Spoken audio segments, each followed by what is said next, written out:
Little Bobby was born at the confluence of Big and Little Sandy Mush Creeks in Buncombe County, North Carolina. His mother, Maud Jane, grew up on the creeks herself and met her husband, Irving, at Mars Hill Teachers College. I see some recognition there. I'm a graduate of Mars Hill, too, as an undergraduate. This was Maud Jane's 5th pregnancy, and she was having a bit of a rough time.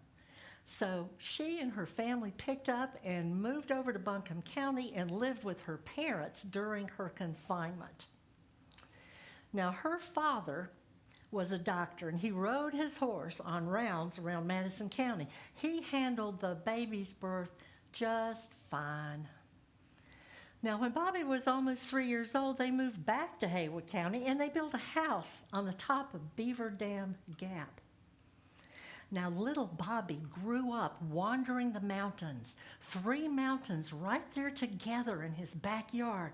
There was Bear Wallow to the west, Beaver Dam in the middle, Newfound to the right. And this was a curious quirk of geography, because where he lived on top of Beaver Dam Gap, Haywood County joined Buncombe right there. In fact, half of his house was in Haywood and the other half in Buncombe. I don't know to whom his family paid taxes. And then on the other side of Beaver Dam was Newfound. Now, there were wonderful spring heads all over these mountains, and spring heads on Beaver Dam flowed down to create Beaver Dam Creek. Spring heads on Newfound flowed down to create Hominy Creek.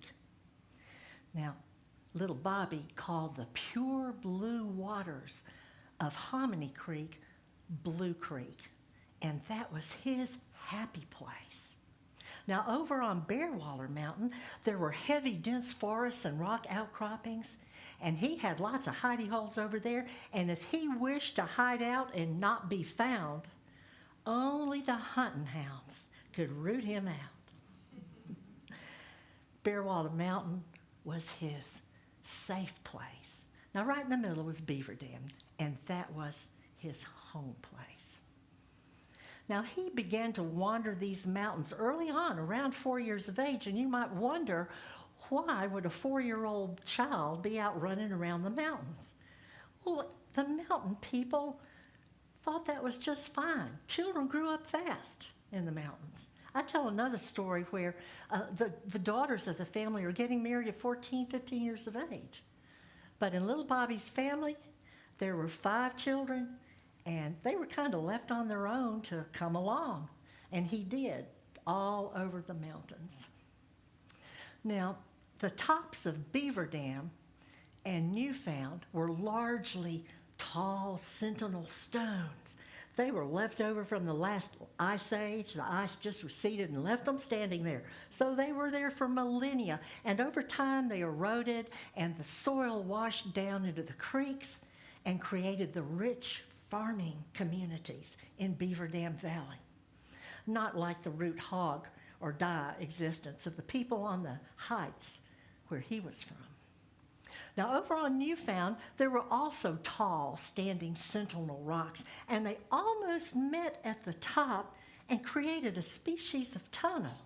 Now, little Bobby went through this passage, or this tunnel, as you like, very often on his way to Blue Creek, and he never noticed anything unusual about it until one cool October morning.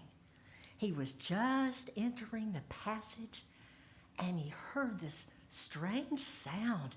It sounded like a breeze was stirring up dry leaves. But there were no leaves on the rocks, and there was no breeze coming through the passage. He stopped. He was curious. He looked around, left, right. He looked up, and there it was. A giant timber rattlesnake poised on the rock above him, drawn back to strike, his big buffy head swaying from side to side, trying to get a good bead on Bobby. Granddaddy Timber Rattler had been lying on those warm rocks, soaking up the sunshine, and he did not take kindly to little Bobby's presence. What to do? If he stood there, the snake would surely strike.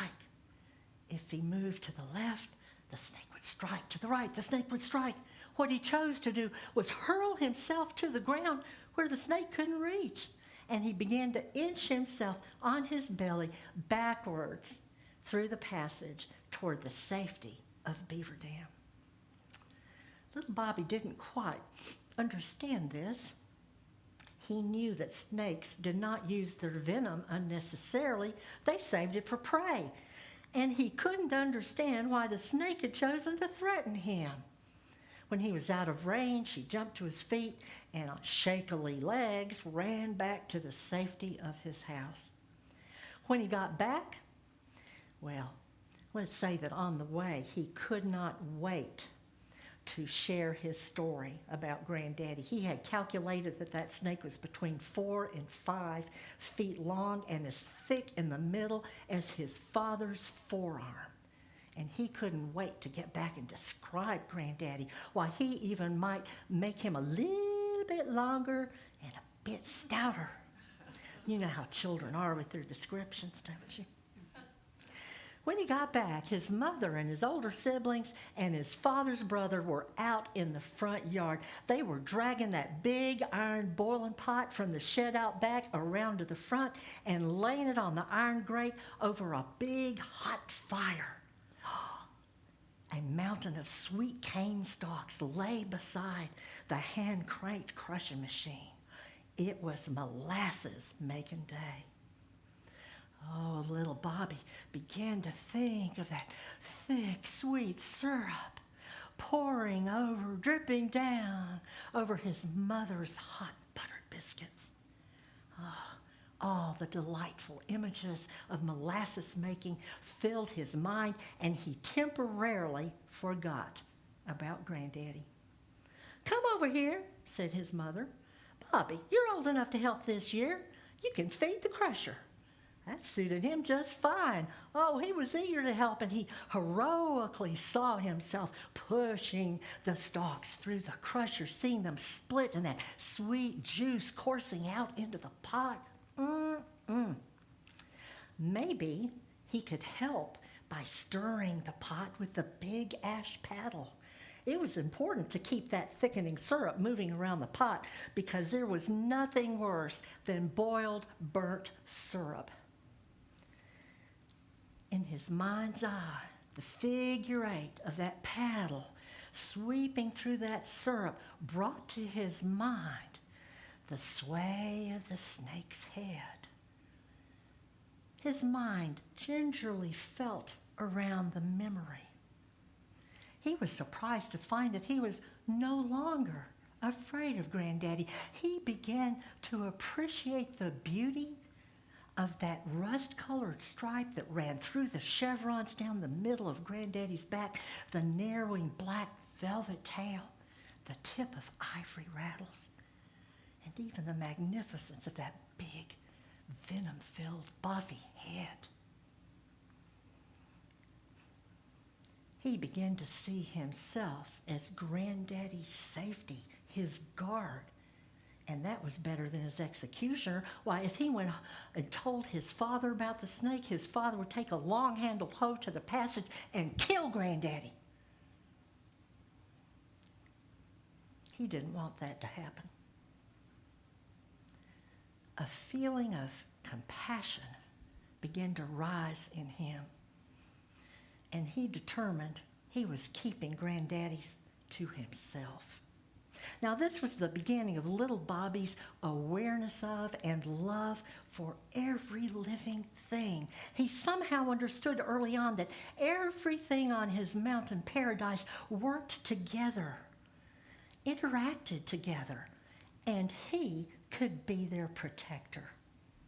As little Bobby grew older, he became an advocate for the natural environment and the protection of everything living.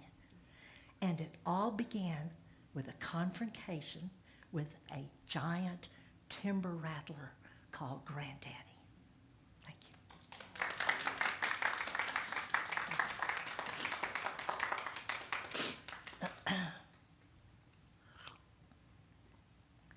These these stories begin with little Bobby, 3 to 4 years old, and they progress through 6 years of age and then 9, and finally finish up when he's 11, almost turning 12. So let's go on to the second story. The September morning was already heating up. Steam was rising from the harvested cornfields in Beaver Dam Valley. Little Bobby was nowhere to be found. It was the last day of September, right at Labor Day, the day that school was to reopen. You may remember back in our olden days that school started after Labor Day. It was none of this August the 17th stuff, but we had proper vacations. And little Bobby had one too. He had sneaked off from his family's house on top of Beaver Dam Gap at dawn that morning. He was over on Bear Waller Mountain. He was in a hidey hole over there, and it was going to be really hard to find him. Now, he was accustomed to having the run of the mountains and roaming about carefree, and free is the operative word here, until the bus came. Now, often, little Bobby would get his father's big, huge, long-eared gray plowing mule. His name was Old John. And he would ride him or leg it on his travels. Oh, there goes little Bobby again. I wonder if Ma Jane knows he's busted out, the neighborhood women commented. They saw the little 6-year-old ride by on John. He was cantering away, his little legs sticking straight out to the sides. He was just a mere speck on the broad back of John the mule. But John was in his barn this morning. Little Bobby wasn't on him. Brother Jack was sent running over to Bear Waller Mountain to look for him. When he finally found him, he pulled him out of that hidey hole, and little Bobby was kicking and hollering. Oh, he didn't want to go anywhere. The mountain was his domain. He wanted to stay right there. Jack quick marched him home for a fast wash and a change into clean overalls. His mother thrust a poke at him. It had fried sight meat and 2 big cold cat head biscuits left over for breakfast and an apple for his lunch. Now you, Bobby, you remember what I said? Do what the teacher tells you, just like we talked about. And you, Jack, I'm holding you to account to get him there. Well, Jack put a firm hand on little Bobby's shoulder, and together they ran down the mountain to where the other children were waiting for the bus at Edward's store. Now, the bus was the main reason that little Bobby had taken off to Bear Waller.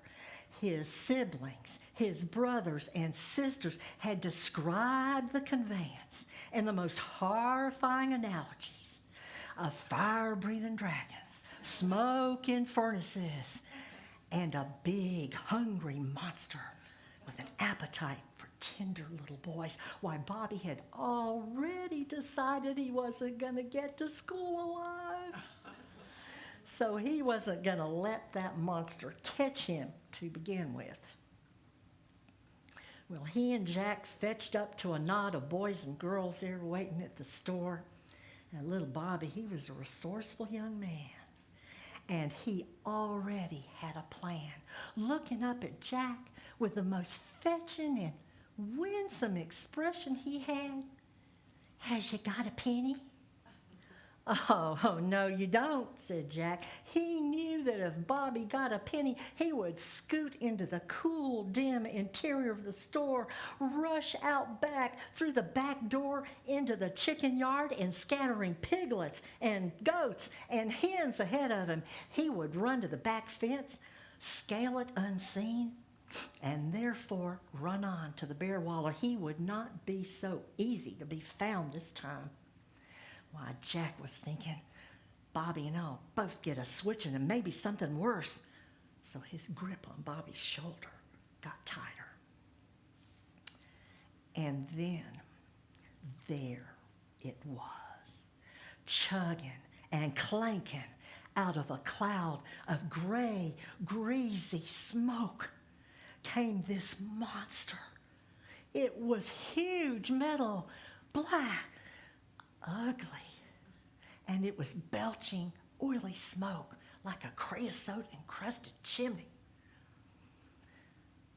Bobby's mouth flew open. He clapped his hands over his ears. Why, he had never seen or heard or smelled anything like it. It was truly horrifying, and everything that his siblings had told him about. Oh, no. His mouth gaped open. He slammed his hands over his ears again. It was too bad, too horrible, too awful to see. The monster came to a shuddering stop. It shook like it was going to jump right at him. And an ear-splitting fart was emitted from the iron post that stuck out of its rear end. Now he knew it was alive. He saw the faces of boys and girls at the windows. They seemed to be screaming for help. Oh, no. Little Bobby started backing up, and Jack grabbed him by the arm. Now, don't you do that, little Bobby. We're going to school now. You don't want to be ignorant. Come on and act right. No, I ain't gonna do it. Jack grabbed him by the galluses. Little Bobby was scratching and biting and kicking. He was hurting Jack something bad. And two big boys stood up to grasp him. Little Bobby had a thin stream of urine running down the inside leg of his overalls. Oh, look at that, the little baby, said the two boys. Bobby started to cry. Oh, no, I'll not be eaten by that thing. Mr. Crocker, who was sitting in the driver's seat of the monster's mouth, hollered at the boys. Let him go. You uns'll be in more trouble for being absent and chasing one little snotty-nosed little boy. I'll send the truant after him. Bobby gave the man in the mouth of the monster a terrified look. He dropped his poke into the dirt road, turned tail, and beat it up Beaver Dam Mountain as fast as his little legs could carry him. He didn't even stop to look behind him to see if anyone was chasing him. And finally, he got to the bear waller. He scrolled up a tall chestnut oak and straddled a limb almost 20 feet up. Exhausted, he pressed his little tear-stained, better not use that side. He pressed his little tear and sweat-stained cheek against the cool bark of the tree trunk. He didn't know who or what a truant was, but he kept watch and he hid out all morning. Hunger alone drove him out of that tree about 1 o'clock in the afternoon. Ma Jane found him in her kitchen. He was hooking biscuits out of the warming tray on the back of the wood cook stove. Little Bobby began to sob. Oh, it was Mr. Crocker, the belly of that thing, Mama. I had reckoned he was a nice man, but I won't go to school. I'll be ignorant, but I won't go. I'll run away. Ma Jane set her hands on her hips and she looked down at her little sobbing son. She regarded him with a look that held a mixture of anger, frustration, bewilderment, and pity. He was so filthy, and he looked so starved and so wild-eyed that she couldn't bring herself to punish him. She poured a glass of cool buttermilk, added apple butter to his biscuits, and said, "Now don't you leave this yard, young man. You stay right here." And he did. He moped around all afternoon, kind of half-heartedly planning for a life somewhere else. and waiting with great apprehension for Jack and his daddy to get home and romp on him. Later that evening, his father rode in on his horse from delivering a service over in Madison County. Ma Jane told her husband about little Bobby's behavior. He shook his head and tried to swallow his laughter as he sought out the runaway. "Is you going to strop me, Daddy?" Little Bobby's eyes were filling with tears, for he loved his daddy more than anyone else. "No, son, but we're going to have a talk about school and that bus." The next morning, Bobby obediently trotted down the mountain with his brothers and sisters.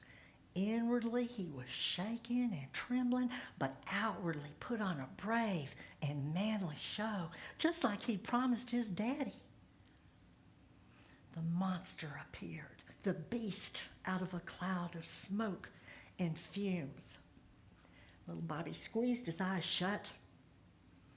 He took a deep breath and he climbed the steps into the mouth of the monster. He nodded at Mr. Crocker and walked down the long gullet and took a seat in the back window.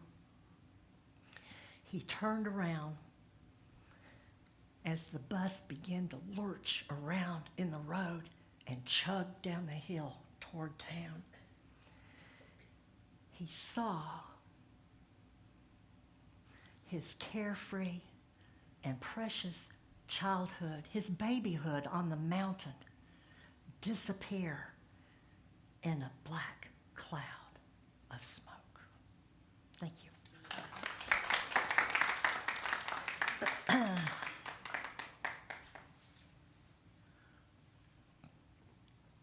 That was Little Bobby and the School Bus.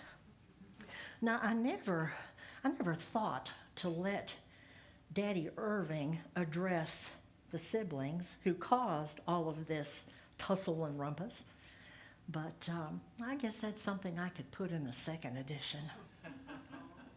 Well, let's move on. Little Bobby is now 9 years old, and there are going to be some changes in his life. So let's talk about that some. Little Bobby grew up in the atmosphere of the sisterhood, the three high peaks in northwestern Haywood County: Bear Wallow, Beaver Dam, and Newfound. Y'all tired about hearing about Bear Wallow, Beaver Dam, and Newfound? He grew up there, and he had the run of the place at least until he was 6 years old. And when he was 6, that brought the ugly diesel-fuming beast that ferried him down the hill to Beaver Dam Elementary. Now, this was a bit of a shock to him, as you found out in the last story. However, this began to broaden his horizons down toward the rich soiled Beaver Dam Valley. The kings of farming communities lived down there, the Schellenbergs and the Renos. And little Bobby could see them from Edward's store, and he wondered about who those people were. Now, as time went on, little Bobby, bit by bit, began to extend his world from his house in the Gap down to Edward's store. He usually went with his brothers and his cousins, and they bought penny candy from old Mr. Edwards. Now, sometimes they veered off the road to the creek, the broad, rocky creek, where they found crayfish and played with them. And then they would get hold of little snakes, garter snakes, little ringneck snakes. They put them in their pockets, squirming. Took them home to scare their little sisters. It worked really well. Little Bobby gradually worked his way down, until he had gotten to the Schellenberg lands. Now, the third generation Schellenberg, that's a mouthful, the third generation Schellenbergs had a beautiful big 2-story gabled white frame house. It crowned a rise in the middle of their holdings, which stretched up the slope on this end of the valley and up the slope on that end of the valley and carved a huge swath across the middle of the valley. Very fertile land that the creek had brought down from washing erosion and washing away the topsoil from up on the tops, depositing it right there. They had beautiful hay fields of alfalfa and grasses and red clover. They rolled in green waves with the wind. And the silage and sweet corn grew 12 feet high down there. It was amazing, the fertility of that beautiful land. Now there was a huge red German barn that was adjacent to the house. And it sheltered 3 two-horse teams of horses, as I said, 2 teams of mules, and 12 cats for rodent control. Adjacent to the barn was a smaller barn that nightly held 40 sturdy black and white Holsteins whose milk was sold, and 3 Jersey cows, beautiful brown, soft Jersey cows, big liquid brown eyes with dainty ankles that furnished rich butterfat milk and cream for the family. Now, on the other side of the barn was a big shed built alongside. It was right in front of 3 silage silos that reached for heaven. In the shed were the family's wagons and sleds and the family carriage. And there was something else in there. There was an early, very primitive design of a Ford tractor. The horses and mules regarded that very suspiciously. Now, first-generation woodlands dominated the slopes on either end of the holding. They were cut selectively and taken to the sawmill in town. For every giant that was cut, 3 trees from down in the tree nursery alongside the creek were planted. Oak and hickory and hard rock maple and ash and locust, all cut for the sawmill, and the laps were cut up and sold for firewood. So you might say, rightfully, that the Schellenbergs enjoyed an exemplary life filled with contentment and good fortune. But things are not always what they appear. And up in the 3rd-story attic room was the small, sad wraith of a girl, Rachel, diagnosed with consumption. This was the term for tuberculosis in the 1930s, and then there was no cure for it. The disease produced terrible coughing and irritation in the lungs that brought up a bloody flux. It was also called the wasting disease because it sapped the body of strength and vigor, and it ultimately ended in death. It was a sad state of affairs then. The bacillus was airborne, very contagious, and the particulates were expelled by coughing. Thus, Rachel was consigned to the attic room. Her meals were brought up on a tray and left outside the door. Every morning she would set her slop jars and backcloth bags filled with the bloody handkerchiefs out in the hall. Knocking was used as a sign to exchange all these items. It had been a year since she was first diagnosed, and she had not seen a human being face to face in that amount of time. Such a sad state of affairs for this beautiful little girl. Now, she did have a gable window, and she looked through it to see her father and brothers and the hired farm hands passing to and fro on their business at the barns. She sat there for hours and watched this. What else was there to do? Now, through that gable window, she could say, "Oh, I see all the way up to the gap, to the top of the hill." But the side roofs on either side foreshortened her vision, and that was her view, down in the yard, the barns, and up the road. She watched the people going up the road like little ants scurrying around on their chores, and dust rose up from Beaver Dam Road as it climbed for the Gap. Now, Rachel had accepted her situation, but she was so lonely.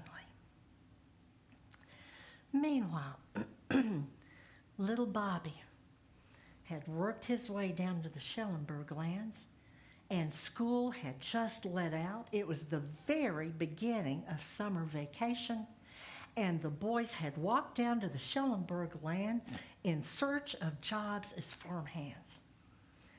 Mr. Schellenberg came out of the barns, talked to the boys, and he hired the older teenagers. He saw little Bobby there, and he started laughing. Little Bobby had asked for a job, too. And Mr. Schellenberg said, "You come back when you're older, say 15, and have some muscles, and I'll hire you." Well, Bobby felt of his bicep. It was a little flabby for sure. "All right," he said, and he turned to go home, but something caught the corner of his eye. It was a flash of white in that attic window. He looked again. It was gone. What could that be? He pondered. He walked out of the yard and went on his way home up the mountain. About a week later, he asked Jack. He found his older brother Jack out in the yard. He was sitting in the tree swing. He had a dreamy look in his face. Bobby thought, "Oh, I bet he's thinking of some old gal." Now, he knew that Jack could probably give him information because Jack knew the Schellenberg boys at school, and he would know what little Bobby wanted to find out. Now, little Bobby knew if he was careful, he could get information out of Jack without Jack teasing him, which was the usual way that Jack did business with his younger brother. So Bobby thought, and he took a deep breath. He suddenly appeared before Jack. "Jack, do you remember when we went down to the Schellenbergs and you got your job? And you asked me if I'd seen a ghost? Well, I didn't. It turned a hate, but it was something. I don't know what it was." Jack looked at Bobby with his mouth wide open, gaping at him. "Why, that's Rachel. She lives up there in the attic. She's sick. And she has to stay up there so no one will catch it." "Catch it? Catch what?" "Oh, I don't know. It's some coughing disease, something."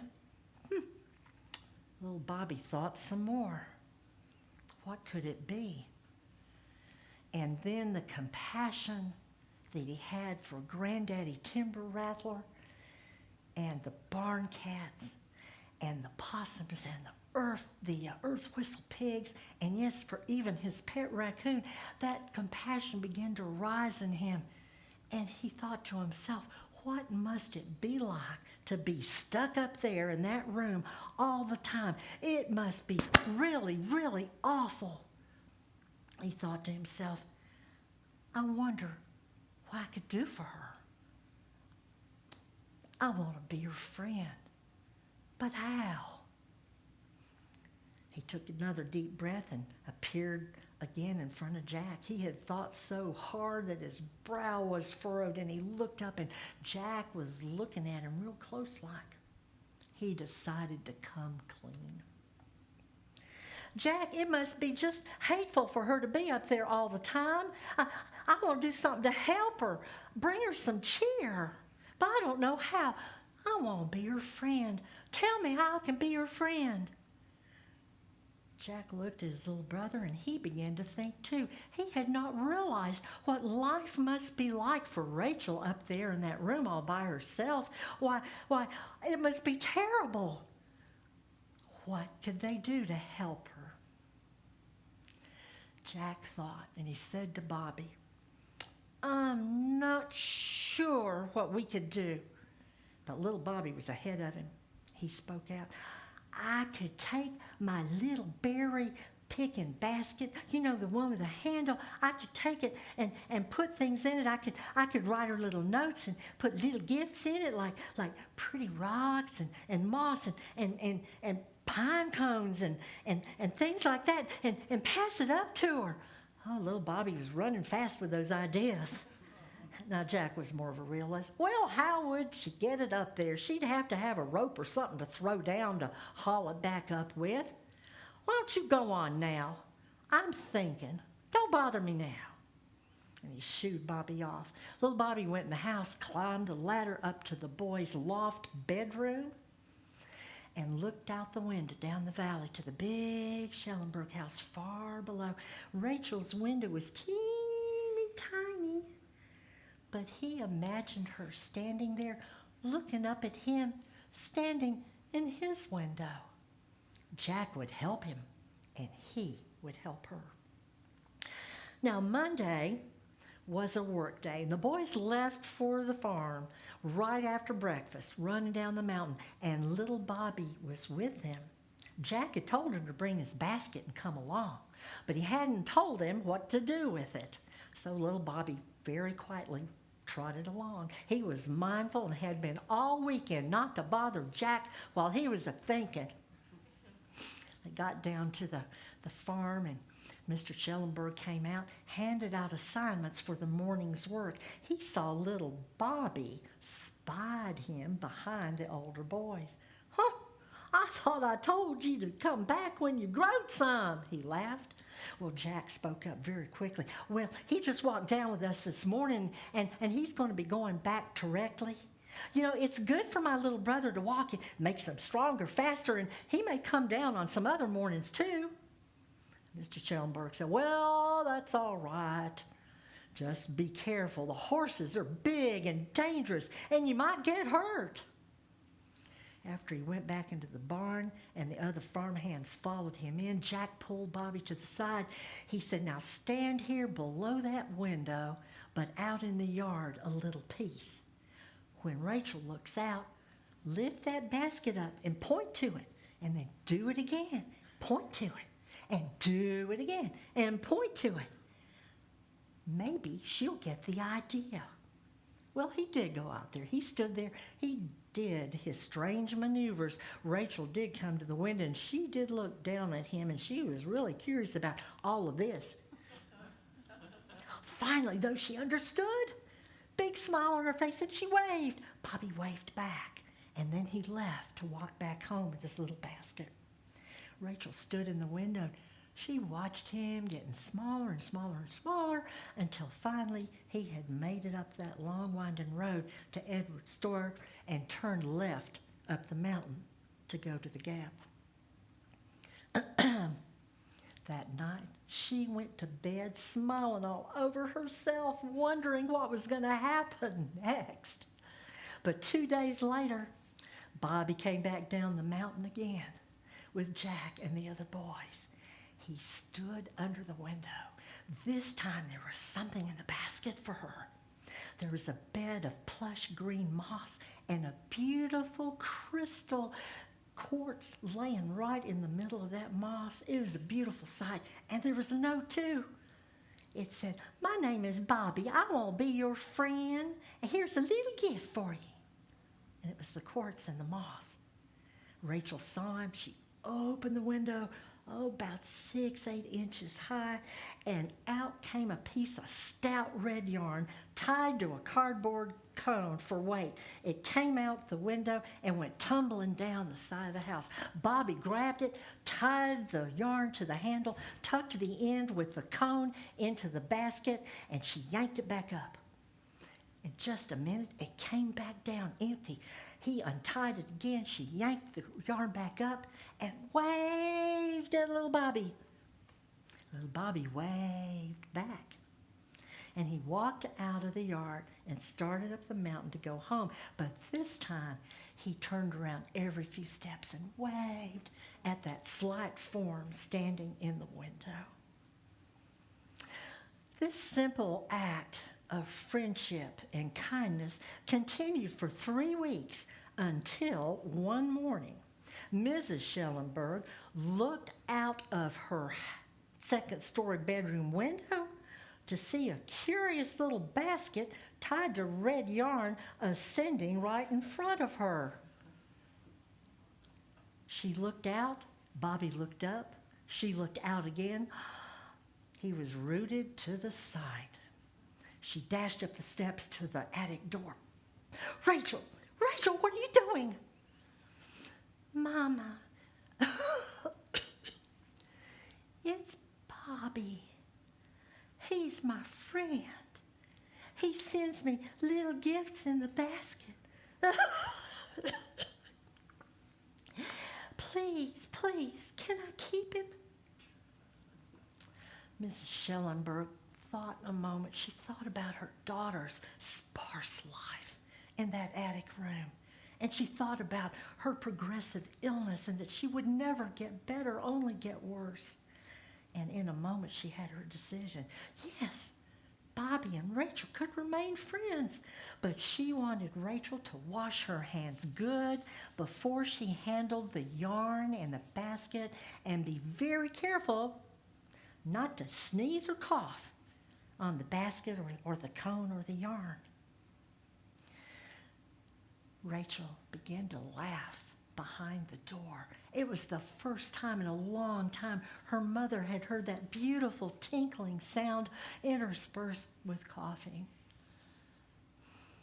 It was a laugh of gratitude and pleasure and, yes, hope.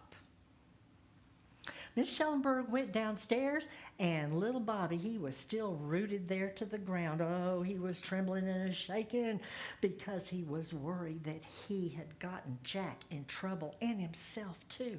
Mrs. Schellenberg told him to come with her to find her husband. He's petrified. They found Mr. Schellenberg. Miss Schellenberg told her what Bobby and Rachel were doing, and Mr. Schellenberg agreed that they should continue to communicate via the little basket with Mrs. Schellenberg's cautions in place, and he asked Bobby to inquire of his parents if he also might continue the friendship. And they did.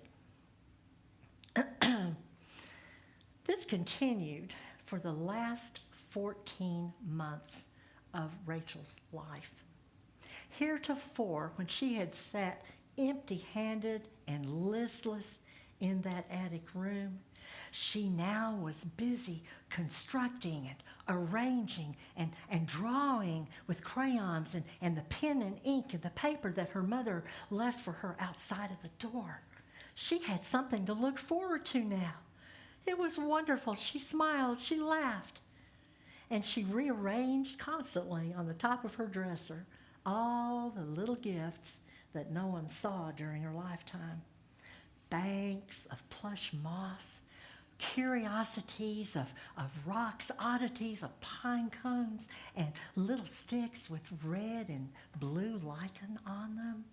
Beautiful little things, all the things in nature that Bobby loved that would fit in the little berry basket, as well as drawings of things he loved, and a self-portrait of sorts.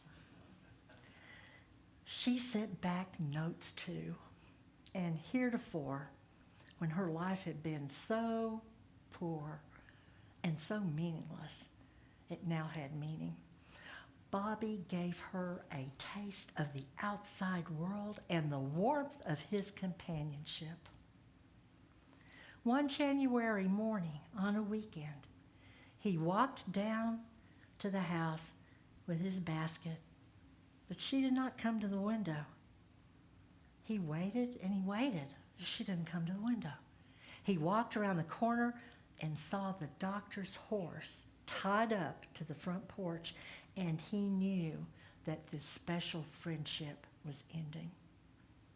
Now, little Bobby and his parents went to her wake at the Schellenberg house, and a little berry basket joined the flowers covering her coffin. She was buried in Beaver Dam Cemetery, and little Bobby would drop by often to place pretty rocks on her grave. As little Bobby aged, he kept a folder of all of their shared notes and drawings. He kept this into his old age, when everyone called him Old Bob. Thank you. That's little Bobby and the attic window. Okay, the girl in the attic window, that is, not just the window. Well, now we come to the time when little Bobby is 11 years old. He's almost 12. What does this say? Oh, yeah. This is probably my favorite story of all four, so get ready to laugh. I think the last story might have elicited a little tear or two, but this is going to be a funny ending to our evening. I don't know what a buster is to you, but to me, it's a grand end-all and be-all event that folks will remember for a long, long time. When we enter this story, Bobby's 11 years old. He's still called Little Bobby because he's kind of short and small for his age, but he was still the leader because he had all the ideas and a big imagination. Early one May morning, little Bobby sat in the 5th grade classroom. His chin was resting in his hand, and he stared through the classroom windows that arched way above the steam radiators to the 10-foot-high ceiling. He wasn't looking at the spelling words written on the chalkboard, but he was dreaming and being inspired by the sight of the high Balsam Mountains. Little Bobby was known for creating mischiefs and adventures. He had a huge imagination. Now, over summer break, a lot of these little tricks and adventures and mischiefs, would work out during summer vacation. And he was aided and abetted by his 3 brothers and his 4 cousins. Now, they all lived on top of Beaver Dam Gap. 300 acres up there belonged to the extended family. So he had plenty of playmates, or maybe I should say, plenty of sidekicks for mischief.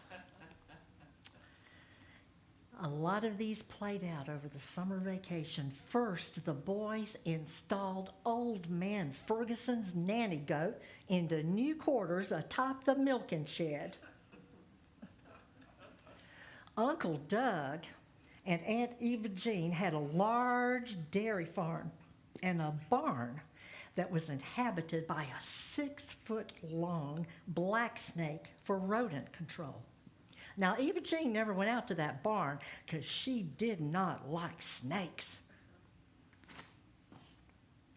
If she needed Doug, she would go to the front porch and ring that dinner bell that was hanging there. And Doug would come find out what she wanted. Now, Eva Jean had a big, huge iron cook stove in the kitchen. That's where she prepared everybody's meals. It was a wood-fired stove.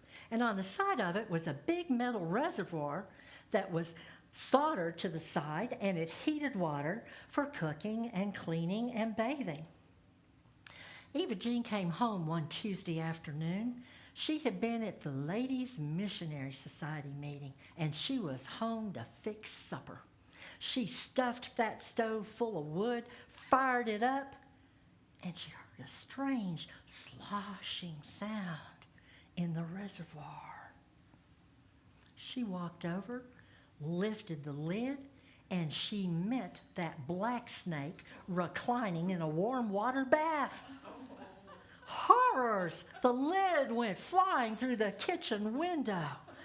Eva Jean boiled out of the house, screaming her head off. She paused briefly at the front porch to frantically ring the bell, and then she set off. She did not know where she was going, but she was a-going, and she was gone for 3 days. Yes. Reuben Schellenberg's pair of prize-winning gray horses now sported bright blue hooves and orange manes and tails. Who knows how they got that way? They won no blue ribbons at the county fair that summer.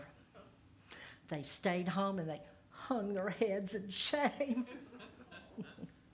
Now, the boys' favorite activity was to hide in the roadside haystacks and to leap shouting out at little girls passing by, sending them home squalling to their mamas. But I don't want you to think that little Bobby was entirely naughty. He wasn't. On the positive side of the slate, he spent several July mornings sitting with his Granny Mamie on the front porch of her cabin, breaking and stringing thrash beans. And he didn't make a single complaint. Granny told him stories about her childhood in the olden days when she was growing up on the same mountain while beans and fatbacks simmered fragrantly on the back of the cook stove. Our little Bobby cared about the barn cats too. He defended them against the yard dogs, and he made sure that they had fresh water and tasty table scraps. Wow. He was even seen cuddling those little cats, although he denied it. He did many other good deeds too. For example, he helped his mama and his brothers stir that apple butter cooking out in that big iron pot in the front yard, and oh boy, was that fire hot. Now, little Bobby had been working on a huge buster of a summer vacation mischief. He gathered his brothers and his cousins around, told them his plans, and handed out assignments. The boys went running, peering around houses and barns. Antonio Rocha taught me how to do this. You leave the hand still and peer around to avoid being seen, and they sneaked into their mother's linen presses and snatched snowy white sheets, and then ran to the barns and they got empty grain tow sacks. They brought those back. The next stop was the barnyard of Uncle Berter and Aunt Eloise. Now, Berter was down at the mill working over. He'd already worked his regular shift of 7 to 3 p.m., but he was getting some extra hours in because it was getting to be about tax-paying time. And Eloise was out earning her pen money. She plucked the soft down from the breasts of her barnyard geese and stuffed pillows and ticks with them. They were much admired by the neighbor ladies, and they paid handsomely to get them. Now, that herd, that big herd of gray and white barnyard geese were Eloise's pride and joy, and they were also the family sentinels. They would set up a loud, vicious honking if a stranger tried to come into that barnyard. They would rush at them, hissing with their necks outstretched and their beaks snapping. You know, an enraged goose can take a hunk out of your thigh or a chunk out of your calf. And visitors often were returned hurt outside the barnyard. Unfortunately for the geese, though, this morning, the boys were judged as known and friendly. The boys entered the barnyard and they inspected each of the geese, and they slowly advanced. Now, working in teams, one boy grabbed the long neck of the goose and with one hand and closed that snapping sharp beak with the other hand, while his partner quickly tied up the flat horny feet and compressed the wings. This was done to 8 geese, poor things. And they were thrust, protesting loudly and snapping and hissing headfirst into the tow sacks. Before they left, little Bobby hooked Uncle Berter's hunting trumpet from the nail in the barn. Well, the boys ran out with their bags, again being very careful to avoid exposure, and they reassembled on a flat rock on the top of the Beaver Dam pinnacle. Now, down below them, about halfway down that slope, there were members of a church from Silva. They met there every August in a flat swag halfway down the slope. They stayed for a week of camp meeting. The boys up above laid their sacks down. They took those sheets, folded them into halves and then quarters, and then cut a chunk out of the peak of the sheet with their pocket knives. They jerked those geese back out and pushed their heads through the hole in the sheet. They untied the legs and decompressed the wings, and then on Bobby's count of 1, 2, 3, they launched. The church folk were laboring mightily in prayer down there, with the exception of one man who was sneaking peeks at a comely widow woman. He saw something out of the corner of his eye. He looked up toward the pinnacle, and he saw the heavenly messengers descending there and there and there. Oh, looky! Oh, looky there! It's the angels. They's a-comin'. The preacher jumped up, threw his arms over his head, and hollered, "Pray, saints, pray, for the hour's at hand." Oh, goodness me. The heavenly messengers were speaking in a foreign tongue, and the worshipers struggled to hear what they were saying. Sorry. I've had this story for 6 years and it still tears me up. Certain of the members had flung themselves down in the grass. They were a-thrashing and a-shouting. Others were staring mouths agape at the awesome sight of the angels coming. And some, certain that the end of days was at hand, were confessing sins not heard by human ears before. Elder Williams said, "Oh, forgive me for lying in lust with Sister Amanda." Oh! Sister Amanda gasped. Elder Williams said, "Oh, I didn't mean to take from the offering plate. The devil was just in me that Sunday." Others were confessing more and more sins. Snatches of thin, strangled laughter sifted down from the pinnacle. The pastor again rose and shouted, "Repent, sinners, repent! It's the final rupture." He meant to say rapture, but he was a self-adorned pastor, so rupture is what came out. Now the furious geese began landing amongst the exhorters, who saw not holy angel faces, but the furious beak-snapping, hissing visages of enraged geese. The geese struggled after the worshipers, catching their feet up in their sheets, stumbling around, hissing and snapping here and here. The worshipers, terrified, struggled up from the grass and fled downhill toward Big Sandy Mush, the enraged geese snapping at their heels. Now, the boys had also been rolling around in the grass up on the pinnacle, laughing their patooties off. But when the pastor stood up, he leveled a long, bony finger up at the pinnacle. "You boys, you imps from Gehenna, I consign you to the fiery flames of hell, to be bound and tormented for eternity." Oh, the boy stopped mid-laugh. These imprecations sounded on often heard Sunday school messages.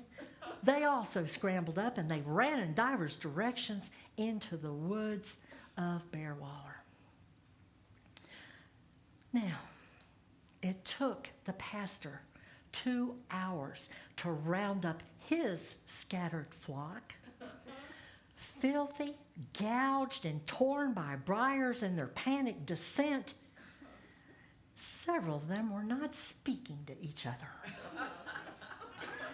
But they paid calls on certain mortified Beaver Dam families that evening.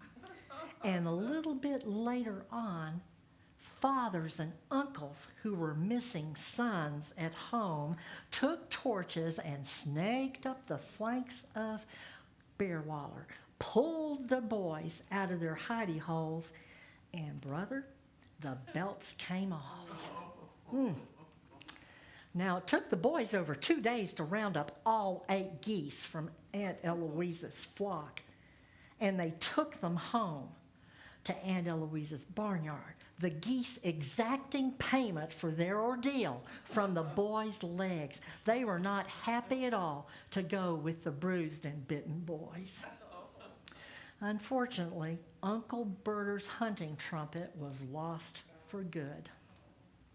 Now, the boys got their comeuppance when they got home, too, because they had to spend the last precious week of summer vacation compensating their mothers for the torn up and cut sheets by sweating over domestic chores meant for girls. Now, little Bobby's imagination had taken a bottom-burning hit, but he was not permanently deterred. He was too good at what he did, and he continued to inspire his peers with his mischievous adventures. But let me tell you, he never again enacted the second coming. Thank you. Catherine Yael Sirota, author of An Appalachian Life, A Storyteller's Perspective. Thank you very much for coming to hear me tonight. I know some of you came some distance, and I thank you for coming. I especially thank these 2 lovely young ladies here, who I understand are just really exemplary students and interested in storytelling. And that's what we like to hear, because we want this wonderful art form to continue far into the future. So are you willing to bring it on into the future? Yeah, okay, let's give them a hand.